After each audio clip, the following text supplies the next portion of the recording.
பொதுவா நம்ம என்ன செய்வோம்னா இந்த வடக்கன்ஸை பார்த்தாலே வந்து நமக்கு வந்து ஒரு பரிதாபமா இருக்கும். அவனுங்களை பார்த்தாலே நமக்கு ஒண்ணு பரிதாபம் இருக்கும், இல்லைன்னா வந்து சிரிக்க தோணிடும். ஏன்னா இந்த தமிழ்நாட்டுல வந்து பாத்தீங்கன்னா இந்த வடக்கன்ஸ் எல்லாம் நார்மலா வந்து என்ன பண்ணுவாங்கன்னா இந்த கட்டிட தொழில் செய்வாங்க. அப்புறமா வந்து பாத்தீங்கன்னா இந்த பானிபூரி வித்துன்னு இருப்பாங்க. பொதுவாகவே நம்ம அவங்களை வந்து பானிபூரி காரணங்கன்னுவோம். இல்லைன்னா என்ன பண்ணுவாங்கன்னு பாத்தீங்கன்னா எங்க பார்த்தாலும் இந்த பாக்க போட்டு துப்பினே இருப்பாங்க. சோ அவங்கள பார்த்தாலே பொதுவா நம்ம என்ன சொல்லுவோம்னா ஐயா என்னையா இப்படி பண்ணிருக்காங்க அப்படின்னு ஒரு குறிப்பா சொல்லணும்னா ஒரு ஏளனமா பார்ப்போம் அப்படின்னு கூட வைக்கலாம். இப்போ அந்த கண்டிஷன் மீறி எப்படி போயிட்டு இருக்குன்னு பாத்தீங்கன்னா இப்ப நார்த் இந்தியால இருக்கிறவங்களாம் தமிழ்நாட்டுல இருக்கிறவனை எப்படி தெரியுமா பாக்குறான், ஐயோ பாவண்டா இதுங்க இவ்வளவு பெரிய தற்குறியா இருக்கீங்களேடா அப்படின்னு நார்த் இந்தியாக்காரங்க இப்ப தமிழ்நாட்டு மக்களை பார்த்து சிரிக்கிற நிலைமைக்கு ஆயிடுச்சுங்க. அதற்கு காரணம் யாருன்னு பாத்தீங்கன்னா வேற யாருமே கிடையாது. இந்த மனுஷன் எப்போ கட்சியை ஸ்டார்ட் பண்ணாரோ இந்த 3 வருஷத்துல இந்த தமிழ்நாடு தான் இருக்கிறதுலே மிக சிறந்த தற்குறி மாநிலம் அப்படின்ற பேரை வந்து பாத்தீங்கன்னா வாங்கி கொடுத்துருக்காங்க. அதாவது ஃபர்ஸ்ட் எல்லாம் தமிழ்நாட்டை எதோட கம்பேர் பண்ணுவாங்கன்னா பா தமிழ்நாட்டுல இருக்கிறவங்க எல்லாம் செமையா படிப்பாங்க, தமிழ்நாட்டுல இருக்கிறவங்க எல்லாம் பாத்தீங்கன்னா அறிவு வாய்ந்த மனிதர்கள் எங்க இருக்கிறாங்கன்னு பாத்தீங்கன்னா தமிழ்நாட்டுல தான் இருக்கிறாங்க, எல்லாருமே வந்து ஒரு வெல் டெவலப்டு ஸ்டேட் அதுன்னுவாங்க. பட் இந்த 3 வருஷமா கழுவி ஊத்திட்டு இருக்கிறாங்க தமிழ்நாட்டை. ஒன்னும் இல்லை, எங்க போனாலும் அவங்க வந்து நம்மள வந்து தற்குறி மாநிலம் அப்படின்ற ஐடென்டிபிகேஷனை குத்திடுறாங்க. ஏன்னா இவனுங்க பண்ணுறது அப்படி இருக்கு. ஒன்னும் இல்லைங்க, பாண்டிச்சேரியில ஃபர்ஸ்ட் ஆச்சு வந்து பாத்தீங்கன்னா தமிழ்நாட்டு ஊடகங்கள் தான் எடுத்து போட்டு நம்மள தற்குறின்னு காட்டிட்டு இருந்துச்சு. நம்மள வேற என்ன செய்யுது, நம்மளும் தமிழ் மொழி தான் பேசுறோம். சோ அவங்களுக்குள்ள நம்மளும் வந்து தற்குறின்ற ஐடென்டிபிகேஷன் நமக்கும் வருது. பொதுவா வந்து பாத்தீங்கன்னா தமிழ்நாட்டு ஊடகங்கள் தான் எடுத்து போட்டு நம்மள அசிங்கப்படுத்திட்டு இருந்தாங்க. அது தமிழ்நாட்டுக்குள்ளேயே முடிஞ்சு போச்சு. இப்போ என்னடான்னு பாத்தீங்கன்னா நார்த் இந்தியா மீடியாஸ், அதாவது நார்த் இந்தியா மீடியாஸ் சொல்ல முடியாது, ஒரு தேசிய லெவலான ஊடகங்கள், ஃபார் எக்ஸாம்பிள் இந்த என்டிடிவியா இருக்கட்டும், இந்த இந்தியா டுடே இருக்கட்டும், இவங்கெல்லாம் வந்து தேசிய அளவிலான ஊடகங்கள். இந்த ஊடகங்கள் இப்போ நம்ம தற்குறி வீடியோஸ் எடுத்து போட்டு தமிழ்நாடா ஐயோ தமிழ்நாட்டுல இருக்கிறவங்க எல்லாம் தற்குறிப்பா அப்படின்ட்டு நார்த் இந்தியாக்காரன் துப்புற லெவல்ல நம்மள வச்சுட்டாங்க. ஏங்க நான் ஒன்னே ஒண்ணு சொல்லிக்கணும், கொஞ்சோண்டு மானம் சூடு சொர்ணம் ரோஷம் இருக்கிறவங்க எல்லாம் நம்ம உடனே என்ன பண்ணணும்னு பாத்தீங்கன்னா தமிழ்நாடை வெக்கேட் பண்ணிட்டு ஒண்ணு வேற மாநிலத்துக்கு போனோம், இல்லைன்னா வேற நாடுக்கே போயிட்டோம்னு நினைக்கிறேன். அந்த மாதிரி நமக்கு அவப்பேரை யார் வாங்கி தந்துட்டு இருக்காங்கன்னு பாத்தீங்கன்னா தற்குறிகள் வாங்கி கொடுத்துட்டு இருக்காங்க. அதாவது விஜய் கட்சியை சார்ந்தவர்கள். ஒண்ணு இல்லைங்க, ஒரு இந்தியா டுடேல வந்து பாத்தீங்கன்னா ஒரு ரீல்ஸ் ட்ரெண்ட் ஆகிட்டு இருக்கு. இப்போ பாண்டிச்சேரிக்கு போனார் பாருங்க நம்ம விஜய். அப்போ வந்து ஒரு லேடி குழந்தைய வச்சுக்கிட்டு, கொஞ்சோண்டு கேளுங்க, ஒரு லேடி குழந்தைய வச்சுக்கிட்டு என்ன சொல்லுதுன்னா தளபதிக்காக என் உயிரே போனாலும், எது தளபதிக்காக என் உயிரே போனாலும் எனக்கு கவலை கிடையாது அப்படின்னு அந்த அம்மா ஒரு குழந்தைய வச்சுக்கிட்டு சொல்லுது. அந்த ரிப்போர்ட்டர் சொல்றாங்க, நியூஸ் ரிப்போர்ட்டர் சொல்றாங்க, நோ நோ அப்படிலாம் பேசக்கூடாது, அதெல்லாம் தப்பு, இட் இஸ் ராங் அப்படின்றாங்க. இல்ல இல்ல எங்க தளபதிக்காக நாங்க உயிரை கூட கொடுப்போம், அதெல்லாம் வேற ஒண்ணும் இல்லைங்க அப்படின்ட்டு கேவலமா இதை நம்ம எப்படிங்க சொல்றது, எனக்கு ஒன்னும் புரியலங்க. தளபதிக்காக நான் உயிரை கூட கொடுப்பேன்னா என்ன அர்த்தம்? அப்ப தளபதிக்காக உயிரை கொடுக்குற நீ அப்ப தளபதிக்காக என்ன வேணாலும் கொடுப்பல. அப்போ பொன்ராஜ் அவர்கள் சொன்ன அந்த வார்த்தை தப்பா நான் கேட்கிறேன். குழந்தை எடுத்துட்டு ஏன் வந்திருக்கீங்க? எங்க எங்களுக்கா எதானாலும் எதுவுமே ஆகாது, எங்க தளபதி எதுவும் எங்களுக்கு ஆகாது. இல்ல இல்ல அக்கா என்ன சொல்றீங்கக்கா? எங்க தளபதிக்காக நாங்க எங்க உயிரை கொடுத்துருக்கோங்க. எங்க தளபதி இல்ல இல்ல இல்ல இல்ல நோ நோ வெரி ராங். எங்க நீங்க சைக்கு போங்க. ஏங்க விஜய் அழகா இருக்கிறாரு, என் புருஷன் கூட எனக்கு முக்கியம் இல்ல, விஜய் அழகா இருக்காரு, விஜய் தான் முக்கியம்ன்ற கேரக்டர் என்ன கேரக்டர்? இப்ப இந்த பொம்பளை நான் தளபதிக்காக உயிரை கூட கொடுப்பேன், ஏன் குழந்தைய வச்சுக்கிட்டு? குழந்தை இல்லாம நீ போய் உயிரை கூட கொடு, இல்ல வேற எதுனா கூட கொடு, இல்ல செத்து கூட போய், யாரும் ஒன்னும் சொல்ல போறது கிடையாது. இப்ப இந்த குழந்தையுடைய வாழ்க்கை, அப்ப ஏன் குழந்தைய நீ பெத்துக்கின? ஏன் கேட்பாங்களா இல்லையா? குழந்தைய ஏன் பெத்துக்கின? விஜய் தானே முக்கியம், விஜய்க்காக உயிரை கொடுப்பலாம், அப்ப ஏன் குழந்தைய பெத்துக்கின? நாளைக்கு நீ உயிரை கொடுத்துட்டு அந்த குழந்தை நடு ரோட்ல நிக்கிறதுக்கா? எங்க காரி துப்புறானுங்க. நார்த் இந்தியா முதல் கொண்டு நம்மள காரி துப்புறானுங்க, அசிங்கமா இருக்குங்க. நம்ம இந்த தமிழ்நாட்டுல வாழ்றதுக்கு ஆக்சுவலாவே அசிங்கமா இருக்கு. யாரால? இவனுங்களால. அப்படியே மைக் அவங்க திருப்பிக்கின்னு வேற சைடு போறாங்க. வேற சைடு போனா நம்ம அனில் குஞ்சான்ஸ், அங்க லேடி, இங்க வந்து பாத்தீங்கன்னா ஆண் அனில் குஞ்சான்ஸ் சிக்கினானுங்க. அவனுக்கு வெயில்ல நின்னுகிட்டு என்ன சொல்றானுங்க கேளுங்களேன். வெயில்ல நின்னுக்கிறது அவனுங்க, வெயில்ல நின்னுகிட்டு அவனுங்க என்ன சொல்றானுன்னா எங்க தளபதி எங்களுக்காக, எது எங்க தளபதி எங்களுக்காக வெயில்ல வராருங்க. அண்ணா அண்ணா சொல்றீங்க, எங்களை தேடி அவர் வெயில்ல நின்று வராங்க. நீங்க வெயில்ல நாங்க எவ்வளவு நேரம் வெயில்ல நிக்கிறோம். அண்ணனை பாக்குறதுக்கு நாங்க வெயில்ல நிக்கிறோம். எது தளபதி எங்களுக்காக வெயில்ல வராராம். சிஎம்ன்ற சீட் இல்லைன்னா அந்த மனுஷன் ஏன்டா உங்களை பார்க்க வராரு வெயில்ல? அது அந்த லேடி புரிஞ்சுக்கிட்டாங்க, யாரு ரிப்போர்ட்டர் புரிஞ்சுக்கிட்டாங்க. அவங்க என்ன இவங்களை ரிட்டன் கேள்வி கேட்கறாங்கன்னா, நீங்க அவரு வெயில்ல உங்களை பார்க்க வராருன்னு சொல்றீங்களே, நீங்க இங்கேருந்து அவரு வீட்டாண்ட போய் நின்று பார்க்கணும்னு சொன்னா கூட அவர் பார்க்கலையே, நடிகர் தானே, பார்க்கலையே உங்களை, அப்ப அதை என்ன சொல்றீங்கன்னா அது அப்படிதான். சரி, நான் என்ன சொல்றேன்னா, நீங்க ஃபார் எக்ஸாம்பிள் அங்க போயிட்டு வெயிட் பண்ணீங்கன்னா அவங்க வீட்டுக்கு முன்னாடி வெயிட்டே பண்ண மாட்டாங்க. அதான் நடிகர் இருக்காங்கல்ல, வெயில்ல ஒருத்தர் ஓட்டு கேட்டுக்கிட்டு வருதுலாம் ஒரு பெரிய விஷயமா நான் கேக்குறேன். அதோ எங்களுக்காக வெயில்ல, நீ செத்து போனா கூட வராத மனுஷன்டா. ஏன்னா கரூர்ல 41 பேர் செத்து போனா. அந்த லேடி பேசும்போது சொல்றாங்க, என் குழந்தைக்கெல்லாம் எதுவும் ஆகாது, விஜய் பார்த்துப்பாரு அப்படின்றாங்க. கரூர்ல 41 பேர் செத்து போகும்போது எத்தனை குழந்தைகள் இறந்துச்சு, எத்தனை தாய்மார்கள் இறந்தாங்க. ஏங்க இந்த மனுஷன் ஓடி போன மனுஷங்க, அந்த குடும்பத்தையே பார்க்காத மனுஷங்க. ஏன்னா இவங்களெல்லாம் வீட்டுல இருக்கிறவங்க கண்ட்ரோல் பண்ணுவாங்களா பண்ண மாட்டாங்களா? குழந்தைங்களோட மீட்டிங்க்கு வராதிங்க வராதிங்க. ஏங்க இன்கேஸ் குழந்தைக்கு ஏதோ ஒண்ணு ஆகி போச்சுங்க, யாருங்க பொறுப்பு? ஏன்னா விஜய் வந்து என்ன நல்லா நம்ம வாயில வந்துருதுங்க, வாயில நல்லா வருது. இதுங்களெல்லாம் வீட்டுல இருக்கிற ஆம்பளைங்க தட்டி கேட்டா இது மாதிரி இதுங்கெல்லாம் வந்து பேசுமா? நான் கேட்கிறேன். ஒவ்வொரு வாட்டியும் ஒவ்வொரு இடத்துலயும் நம்மள கேவலப்படுத்திட்டு இருக்குங்க இதுங்க. தமிழ் மொழியை தவிர்த்து வேற எதுனா மொழியில பேசினா கூட நம்மளுக்கு மன நிம்மதியா இருக்கும். எப்பா நம்ம பேரு கேவலப்பட்டு போலையா, வேற ஏதோ மொழி தான் பேசுறான், அவங்க பேர் தானே டேமேஜ் ஆகும், நம்ம ஓர ஒதுங்கிடலாம். நம்மளெல்லாம் கேவலப்படுத்துதுங்க. தமிழை பேசிக்கினே மானம் கெட்டு போயிட்டு இந்த ஊர்ல எப்படிதான் இதுங்கெல்லாம் சுத்துதுன்னு எனக்கு தெரியல. எங்க அண்ணன் பாண்டிச்சேரியில போய் ஒரு குதூகலம் பண்ணிட்டு வந்துட்டாப்ல. பாண்டிச்சேரியில இப்ப பாத்தீங்கன்னா வழக்கம் போட்டாச்சு. எது பாண்டிச்சேரியில அனுமதித்த கூட்டத்தை விட கூட்டம் கூடியதால் அவங்க பாண்டிச்சேரி கவர்மெண்ட் வந்து பாத்தீங்கன்னா இப்ப கேஸ் போட்டிருக்காங்க எங்க தாவேகா நிர்வாகிகள் மேல. பாவம் அந்த நிர்வாகிகள், இந்த மனுஷன் வந்துட்டு போறதுக்கு அவனுங்க கேஸ் வாங்கின்னு இருக்கானுங்க. இப்ப அவங்க மேல கேஸ் போட்டாங்க. இதே தமிழ்நாட்டுல கேஸ் போட்டிருந்தா இந்நேரத்துக்கு எங்க விஜய் அண்ணன் பொங்கிருப்பாரு, ஆதவ அர்ஜுனா பொங்கிருப்பாரு, எல்லாருமே பொங்கிருப்பாருங்க. இப்ப பாண்டிச்சேரியில கேஸ் போட்டாங்கல்ல, இல்ல நான் கேக்குறேன், இவங்க தான் வந்து பெரிய ஆட்களாச்சு. ஏன் பாண்டிச்சேரியில கேஸ் போட்டதுக்கு எதிர்த்து ஒரு குரல் கொடுக்க வேண்டியதானே, ஒரு ட்வீட் போட வேண்டியதானே? ஏங்க அந்த மக்கள்லாம் நாங்க வந்து பாத்தீங்கன்னா 300 ரூபாய் கொடுத்து கூப்பிடலங்க, அந்த மக்கள்லாம் தானா வந்த கூட்டம்னு சொல்ல வேண்டியதானே? தானா வந்த கூட்டத்துக்கு எங்க மேல எப்படிங்க கேஸ் போடுவீங்கன்னு கேட்க வேண்டியதானே? மிஸ்டர் ஆதவ் அர்ஜுன், உயர்ந்த மனிதா ட்வீட் போடுவா, எங்க போடு. இல்ல மைக்கு நீதான் ஆவுன்ன பிரஸ் மீட் குடிப்பியே, ஆவுன்ன திமுக சதி செயலன். இப்ப போ, பாண்டிச்சேரி வந்து பாத்தீங்கன்னா என் மேல வழக்கு போட்டிருக்காங்க, இதுவும் திமுக சதி செயல்னு சொல்லு போ. ஏன்னா அப்பதானே உன்னை காரி மூஞ்சில துப்புவாங்க. ஏன்னா ஒரு பெர்மிஷன் தராங்க, ஒரு கண்டிஷன் தராங்கன்னா அந்த கண்டிஷனை ஃபாலோ பண்ணி தான் ஆகணும். அது எந்த கட்சியாக இருந்தாலும் சரி ஃபாலோ பண்ணி தான் ஆகணும். இன்னைக்கு வந்து பாத்தீங்கன்னா பாண்டிச்சேரியில வழக்கு போட்டிருக்காங்க விஜய் கட்சியினர் மீது. ஆனா அதை பத்தி பேசுவார் ஆதவ அர்ஜுனா? பேச மாட்டாரு. ஆனா எதை பத்தி பேசுவார்னா, இன்னைக்கு வந்து பாத்தீங்கன்னா வில்லிவாக்கம் டி நகர்ல பிரச்சாரம் பண்ண போறதா சொல்லியிருந்தாங்க. தமிழக வெற்றி கழகம் சார்பாக விஜய் வர போறாரு, பிரச்சாரம் பண்ண போறாரு, கீக்க போறாரு அப்படின்னு வந்து பாத்தீங்கன்னா சொல்லியிருந்தாங்க. காவல்துறையினரும் பெர்மிஷன் கொடுத்திருக்காங்க. எங்க 2 ஸ்பாட்லயும் இந்த டைம் ஃப்ரேம்ல நீங்க கேன்வாசிங் பண்ணலாம் அப்படின்ட்டு பெர்மிஷன் கொடுத்திருக்காங்க.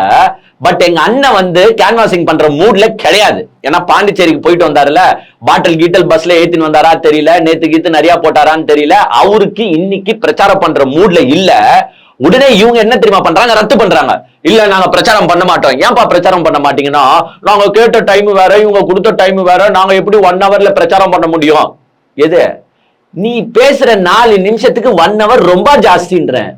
விஜய் வந்து என்னங்க பேசுற, எவ்வளவு நேரம் பேசுறாரு நீங்க சொல்லுங்க? மிஞ்சி போனா 2 நிமிஷம் 3 நிமிஷம் 4 நிமிஷம் இவ்வளவு தானே பேசுறாரு. அது பேசுறதுக்கு காவல்துறை வந்து அழகா டைம் ஃப்ரேம் கொடுத்துருக்காங்க. எங்க வில்லிவாக்கத்துல 1 ஹவர் பிரச்சாரம் பண்ணுங்க, அதுக்கப்புறமா 1 ஹவர் உங்களுக்கு டிராவலிங்னு வச்சாலும் இன்னொரு 1 ஹவர் எடுத்துக்கோங்க, நீங்க போயிட்டு டி நகர்ல பிரச்சாரம் பண்ணுங்கன்னு ஒரு 3 to 4 ஹவர் வந்து உங்களுக்கு பாத்தீங்கன்னா ஸ்கெட்யூல போட்டு கொடுத்துருக்காங்க. இதுக்குள்ளலாம் எங்களால பண்ண முடியாது sir. Sir very difficult sir. எங்க அண்ணன் வந்து ரோட் ஷோ பண்ண ஆரம்பிச்சாருன்னா ரோடே ஸ்தம்பிச்சிடும். இன்னைக்கு ஒர்க்கிங் டே. ஏங்க கொஞ்சம் நினைச்சு பாருங்க, வில்லிவாக்கம் டு டி நகர் நீ ரோட் ஷோ பண்ணி ரோடே ஸ்தம்பித்து போச்சுன்னா அவன் வேலை வெட்டிக்கு போறவன் நிலைமை என்ன ஆகுது, அவன் அர்ஜென்ட்டுக்கு போறவன் நிலைமை என்ன ஆகுது? நீங்க என்ன பண்ணுவீங்கன்னு எல்லாருமே ஊருக்கே தெரியும்.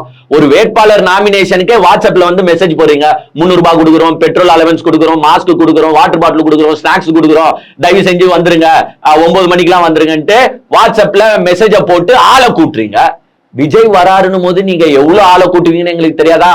அது தானா சேர்ற கூட்டம் கிடையாது, 300 ரூபாய் கொடுத்து சேர்க்கப்படுற கூட்டம்.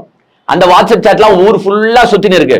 சோ இவங்க என்ன பிளான் போட்டாங்கன்னா, வில்லிவாக்கம் டி நகர் கேன்வாசிங்ல ஒரு மெஜாரிட்டியான கிரௌட காட்டிடலாம், இங்க தமிழ்நாடு வழக்கு போட்டாலும் நம்ம வந்து உடனே தமிழ்நாடு மேல பழிய போட்டுடலாம். பாண்டிச்சேரியில பேச மாட்டாங்க, வாய புஷ்னு மூணு இருப்பாங்க, ஏன்னா பிஜேபி அங்க தூக்கி லட்டி எடுத்து சொருவிடும். இங்க தமிழ்நாடு தான் இழிச்ச வாய் மாநிலம், எல்லாத்துக்கும் யார் மேல பழிய போடலாம், திமுக மேல பழிய போட்டுனே இருக்கலான்ட்டு இங்க வந்து பாத்தீங்கன்னா அந்த ஸ்ட்ராட்டஜியை யூஸ் பண்ணாங்க. தமிழ்நாடு அரசாங்கமோ ஐ மீன் எலெக்ஷன் நடத்துறவங்களும் பாத்தீங்கன்னா இவங்களுக்கு பெர்மிஷனும் கொடுத்துருக்காங்க. பட் வேணும்ட்டு இந்த மண் சைடுக்கு போல.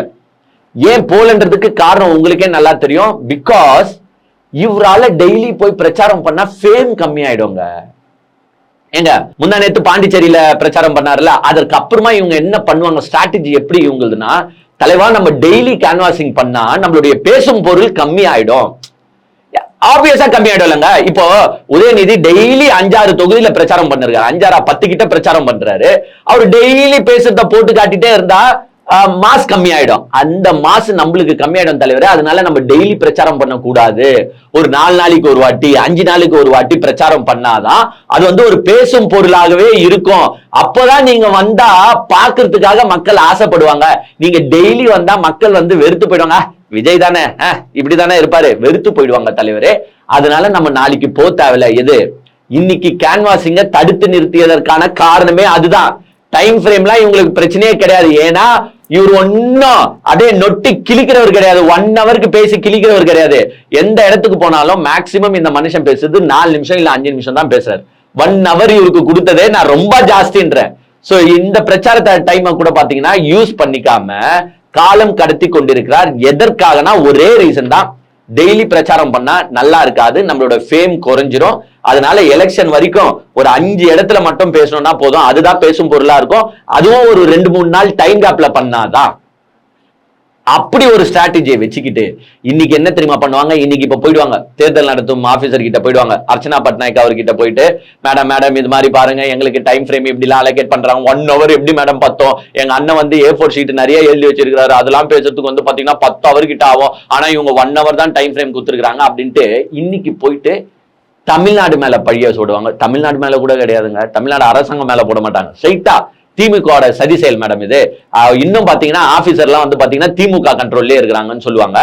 ஆனா தேர்தல் நடத்தும் அலுவலர் பாத்தீங்கன்னா உங்களுக்கு இப்பதான் வந்து டிஜிபியே மாத்தினாங்க. யாருக்காக? இவனுங்க சும்மா வந்து பெட்டிஷனை குத்துன்னு இருக்காங்க, சோ நம்ம தான் மாத்தி பாப்போமே அப்படின்ட்டு டிஜிபியே மாத்திட்டாங்க. இனிமேட்டு எதுனா வந்து ப்ரொடெக்ஷன் சரியா தரல, பாதுகாப்பு எதுனா சரியா தரலன்னா இனிமேட்டு திமுகவை குறை சொன்னாங்கன்னா இவங்களை மூஞ்ச பார்த்தே குத்துறோம் நம்ம. டேய் டிஜிபியே மாத்தியாச்சு, ஃபுல் ப்ரொடெக்ஷன் இனிமேட்டு அவங்க கண்ட்ரோல்ல இருக்கு, நீ திருப்பியும் திமுகவை பழி சொல்றீன்ட்டு யாருன்னா கேள்வி கேட்டுருவாங்க. அதனால பல திட்டங்கள் இவங்க வந்து பாத்தீங்கன்னா பல திட்டங்கள் கிடையாது, பல கிரைம் ஸ்ட்ராட்டஜிஸை வந்து பாத்தீங்கன்னா Aadhav Arjuna and co use பண்ணிக்கிட்டு இன்னைக்கு வந்து வேணும்ட்டு பிரச்சாரத்தை ரத்து செஞ்சிருக்காங்க. அதுக்கு ஒரே காரணம், தொடர்ந்து நம்ம பிரச்சாரம் பண்ணா நம்மளோட ஃபேம் கம்மி ஆயிடும் அப்படின்ற ஒரே காரணம் தான் தவிர்த்து வேற எதுவுமே கிடையாது. அதே மாதிரி பாத்தீங்கன்னா இன்னைக்கு நாமினேஷனும் க்ளோஸ் ஆகுது. 3 மணியோட பாத்தீங்கன்னா ஃபைனல் நாமினேஷன் இன்னைக்கு க்ளோஸ் ஆகுது. அந்த வேட்பாளர்கள்லாம் என்ன காமெடி பண்ணி வச்சுக்கிறாங்கன்னு உங்களுக்கே நல்லா தெரியும். ஒரு வேட்பாளர் என்னன்னா வேட்பு மனுவே எடுத்துட்டு வராம மனு தாக்கல் பண்ண வந்திருக்கிறாரு. இன்னொரு வேட்பாளர் என்னன்னா தப்பா ஃபீல் பண்ணி, ஏங்க ஸ்ரீவைகுண்டத்துல வேட்பாளர் அவர் பேர் வந்து அன்னை சரவணன் என்னமோ, அந்த மனுஷன் வந்து என்ன தொழில் செய்யறாரு, எது தாவேக்கால இருக்கிற வேட்பாளர் எல்லாம் வந்து பாத்தீங்கன்னா உங்களுக்கே நிறைய பார்த்திருப்பீங்க, எல்லாம் முள்ளமாரி வேட்பாளர். இந்த ஸ்ரீவைகுண்ட வேட்பாளர் அன்னை சரவணன்றவரு கேரளால லாட்டரி சிட்டி ஏஜென்சி நத்தின்னு இருக்கிறவரு. ஆதவ அர்ஜுனா எப்படி பிடிச்சிருக்கிறாரு பேரு, இனம் இனத்தோடு தான் சேரும், வாடா லாட்டரி சீட்டு நத்துறவனே அப்படின்ட்டு கேரளால லாட்டரி சீட்டு ஏஜென்சி வச்சு நடத்துற ஒரு டுபாகுர தூக்கின்னு வந்து என்ன பண்ணிக்கிறாங்கன்னா ஸ்ரீவைகுண்ட வேட்பாளரா போட்டிருக்காரு. சரி ஓகே போடுங்க, ஏன்னா பிற்காலத்துல நீங்க ஆட்சிக்கு வந்தா லாட்டரி டிக்கெட்டை எடுத்துட்டு வரதுக்கு தானே கஷ்டப்படுறீங்க, சரி போட்டாங்க. அந்த ஸ்ரீவைகுண்ட வேட்பாளரு நாமினேஷன் பண்ண வராரு. இந்த எலி படம் காமெடி பார்த்திருப்பீங்க, வடிவேல் ஒரு படத்துல நடிச்சிருப்பாரு, நாங்கள் கொள்ளை அடிக்க வந்திருக்கோம், அதற்கு பதிலா என்ன திரும்ப எழுதிருப்பாங்க, நாங்க வெள்ளை அடிக்க வந்திருக்கோம் அப்படின்னு எழுதிருப்பானுங்க. அந்த மாதிரி நாமினேஷன் ஃபார்மை ஃபுல்லா தப்பா ஃபில் பண்ணி எங்க கீழே கையெழுத்து கூட போடலையாங்க. ஏங்க இவங்க வேட்பாளர் பௌச்சிய பாருங்க, இவங்க தான் தமிழ்நாடு ஆள போறாங்களாம். கீழே சிக்னேச்சர் கூட போடாம எல்லா காலமையும் வந்து எம்டியா விட்டுட்டு அப்படியே தூக்கி வந்து நாமினேஷன் ஃபார்மை குத்துருக்காங்க. அந்த ஆர்வம் தூக்கி மூஞ்சில அடிச்சுட்டு, டேய் இப்படி எல்லாம் நான் வாங்கி வைக்க முடியாது, ஒழுங்கா போய் ஃபில் பண்ணிட்டு வாடா, நீலாம் எம்எல்ஏ கேண்டிடேட்டா அப்படின்னு ஒரு ரியாக்ஷனை கொடுத்து ஃபார்மை தூக்கி கொடுத்து அனுப்பியிருக்காரு. ஒண்ணுமே இல்லாம 3 நிமிஷம் தான், 3 மணி தான். எனக்கு 3 மணி கூட தாங்க ஃபுல் பண்ணி தாங்க. ஒரு டீட்டெயில் இல்லை. நீங்க ஃபர்ஸ்ட் ஃபார்ம் அப்ல பண்ணுங்க. டீட்டெயில்ஸ் வைக்கிறது டாக்குமெண்ட் வைக்கிறது இல்ல. சொல்ல நீங்க இது பண்ணுங்க. டீட்டெயிலா ஃபார்ம் அப்ல பண்ணுங்க. ஏங்க ஏன் சொல்ல வரேன்னா பாத்துக்கோங்க, ஒரு எம்எல்ஏன்றது எவ்வளவு கேவலமா போச்சு பாருங்களேன். ஒரு வேட்பாளருக்கு ஒரு மனுவை ஃபில் பண்ண தெரியல. இந்த மனுவை ஃபில் பண்ணாதவங்களாம் நாளைக்கு எம்எல்ஏ ஆகி அந்த தொகுதி மக்களின் குறைகளை கேட்க போகிறார்களா, குறைகளை நிறைவேற்ற போகிறார்கள் இவங்களா. எது ஆல்ரெடி இது லாட்டரி சீட்டு தான் வித்துன்னு இருக்கு. சோ இப்படி வந்து பாத்தீங்கன்னா பல நாமினேஷன் ஆல்ரெடி அங்க போய் சேர்ந்துட்டு இருக்கு. இப்ப இன்னைக்கு 3 மணி தான் வந்து பாத்தீங்கன்னா லாஸ்ட் டைம் ஃப்ரேம். 3 மணிக்கு மேல யாரும் நாமினேஷன் பண்ண முடியாது, க்ளோசிங் ஆகுது. இப்ப நாளைக்கு ஸ்க்ரூட்டினி நடக்க போகுது. ஏங்க நாளைக்கு தான் வந்து பாத்தீங்கன்னா ஸ்க்ரூட்டினி நடக்க போகுது. மிகப்பெரிய வில்லங்கங்கள்லாம் நாளைக்கு தான் நடக்க போகுது. எத்தனை வேட்பாளர் நாளைக்கு அவுட் ஆக போறாங்க டிவிக்குல இருந்துன்னு தெரியல. ஏன்னா எவனுக்குமே ஃபில் பண்ண தெரியல. ஃபில் பண்ணாத ஃபார்மை கொடுத்திருப்பானுங்க, பாதி ஃபார்மை தப்பா ஃபில் பண்ணிருப்பானுங்க. இதை வந்து அந்த எதிர் வேட்பாளர்லாம் இருப்பாங்களே, டிஎம்கேவா இருக்கும், ஏடிஎம்கேவா இருக்கும், இவங்க எல்லாம் என்ன பண்ணுவாங்கன்னா அப்ஜெக்ஷன் பண்ணுவாங்க. நாளைக்கு அப்ஜெக்ஷன்ல எத்தனை டிவிகே வேட்பாளர் ரிஜெக்ட் ஆக போகுதுன்னே தெரியல. ஆனா ரிஜெக்ட் ஆச்சுன்னா அதுக்கும் இவனுங்க என்ன சொல்லுவானுங்கன்னா திமுகவின் சதி செயல். என் வேட்பாளர் கரெக்டா ஃபில் பண்ணி தான் கொடுத்தான், திமுக தான் அதை வந்து இன்கேரேசரை வச்சு அழிச்சிட்டு திமுக மாத்தி ஃபில் பண்ணி சப்மிட் பண்ணிருக்கு, நாங்க சப்மிட் பண்ண ஃபார்மே இது கிடையாது. ஆர்ஓ கூட வந்து சதி திட்டத்தை தீட்டி நாங்க சப்மிட் பண்ண ஃபார்மை தூக்கி ஓரம் வச்சுட்டு இவங்களா வேற ஒரு ஃபார்மை எடுத்துன்னு வந்து வச்சுட்டு அப்ஜெக்ட் பண்றாங்க சொல்லுவானுங்க இவனுங்க. சோ நாளைக்கு வந்து பாத்தீங்கன்னா அப்ஜெக்ஷன் நடக்க போகுது. ஃபர்ஸ்ட் அப்ஜெக்ஷனே யாருக்கு இருக்குன்னு உங்களுக்கு நல்லாவே தெரியும், நம்மளுடைய விஜய்க்கு தான் ஃபர்ஸ்ட் அப்ஜெக்ஷனே அங்க இருக்கு. ஏன்னா விஜய் ஃபார்மே தப்பா ஃபில் பண்ணிருக்காரு. ஏங்க ஆல்ரெடி நம்ம டிஸ்கஸ் பண்ணோம், பெரம்பூர்ல வந்து பாத்தீங்கன்னா கேஸ மறைச்சிருக்காப்ல, அதுவே ஒரு மிகப்பெரிய தப்பு. ஏன்னா திருச்சி கேஸ்ல 2 கேஸ காட்டியிருக்காரு, ஆனா பெரம்பூர்ல வந்து பாத்தீங்கன்னா கேஸே காட்டல, அதுவே ஒரு மிகப்பெரிய தப்பு. அந்த அப்ஜெக்ஷனே கண்டிப்பா வேட்பாளர்கள் எழுப்புவாங்க. சரி ஓகே, ஆர்ஓ வந்து ஏங்க அவர் ஒரு அபிடவிட் ஃபைல் பண்ணிட்டாருங்க, ஏங்க அவர் திருப்பியும் வந்து அதை கரெக்ஷன் பண்ணி சப்மிட் பண்ணிட்டாருங்கன்னு சொல்லலாம், சொல்லத்துக்கு வாய்ப்பு இருக்கு, அதை ஏத்துக்கவும் வாய்ப்பு இருக்கு. ஆர்ஓ கிட்ட தான் அந்த இதெல்லாம் இருக்குன்னு வச்சுக்கோங்க, பவர் இருக்கு. சரி ஏத்துக்கிறாங்கன்னு கூட வச்சுப்போம்.